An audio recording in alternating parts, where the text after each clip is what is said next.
Baspa supremo ने बोला BJP पर हमला। बसपा सुप्रीमो ने कहा हिमाचल गुजरात से मिले 545 करोड़ कहा गए। हिमाचल और गुजरात में भाजपा की हालत ठीक नहीं। जी हां साथियों, मैं सागर ननीर और आप देख रहे हैं प्रबुद्ध भारत टीवी। चल आपको बता दें कि बसपा सुप्रीमो ने गुजरात और हिमाचल प्रदेश में हो रहे विधानसभा चुनाव के मद्देनजर दोनों प्रदेशों में सत्ता पर काबिज भारतीय जनता पार्टी पर बेहद संगीन आरोप लगाया है। बसपा सुप्रीमो ने आरोप लगाया है कि दोनों प्रदेशों के चुनाव में खर्च करने के लिए भाजपा को अज्ञात स्रोत से कुंवत धन मिला है। बसपा सुप्रीमो ने किसी अज्ञात आंकड़ों के हवाले देते हुए भाजपा पर यह भी आरोप लगाया है कि वो इन चुनावों को धनबल से प्रभावित करने का प्रयास कर रही है। बसपा सुप्रीमो ने अपने आधिकारिक ट्विटर हैंडल से ट्वीट करते हुए भाजपा पर सनसनीखेज आरोप लगाते हुए कहा कि यूपी व अन्य राज्यों में भी रोजगार व विकास के बजाय बीजेपी द्वारा विवादित एवं विभाजनकारी मुद्दों की तरह समान नागरिक संहिता को चुनावी मुद्दा बनाना खास बात नहीं, किंतु गुजरात में इसको चुनावी मुद्दा बनाने से इस आम चर्चा को बल मिलता है कि वहाँ बीजेपी की हालत वास्तव में ठीक नहीं है।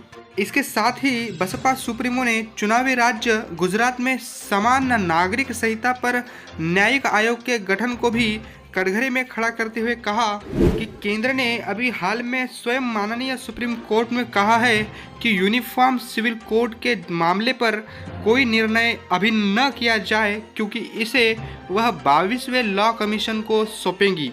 तो फिर गुजरात विधानसभा चुनाव में ऐसा क्या होने जा रहा है जिससे बीजेपी विचलित है, वह झुक रही है। विधानसभा चुनाव में कथित तौर से हो रहे काले धन के प्रयोग के संबंध में बसपा सुप्रीमो ने कहा कि चुनाव को प्रभावित करने के लिए जनता की नज़र से अज्ञात स्रोतों से प्राप्त कुंवत धन का इस्तेमाल कितना उचित। ताज़ा आंकड़े बताते हैं कि गुजरात व हिमाचल विधानसभा आम चुनाव से पहले चुनावी बॉन्ड की गुप्त फंडिंग की मार्फत 545 करोड़ रुपए के चंदे दिए गए हैं। यह धन कहाँ जा रहा है, सवाल भी बसपा सुप्रीमो ने उठाया है।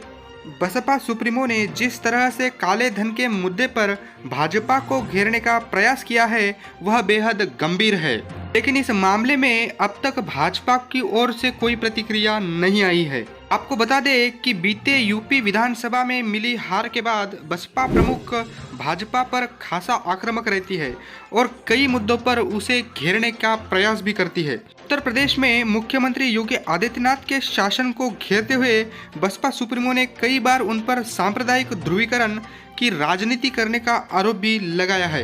ऐसे गुजरात में हो रहे विधानसभा चुनाव में भाजपा की ओर से धनबल का प्रयोग करना कितना उचित है, इस पर आपकी क्या राय है, कमेंट करके हमें जरूर बताएं।